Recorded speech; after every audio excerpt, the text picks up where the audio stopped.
কাছে তুমি মানে সাত রাজার ধন, আমার কাছে তুমি মানে অমূল্য রতন।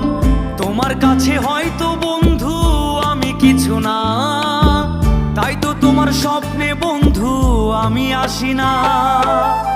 আমি মানে তুমি আর তুমি মানে আমি, আমার কাছে আমার যে বন্ধু তুমি দামি।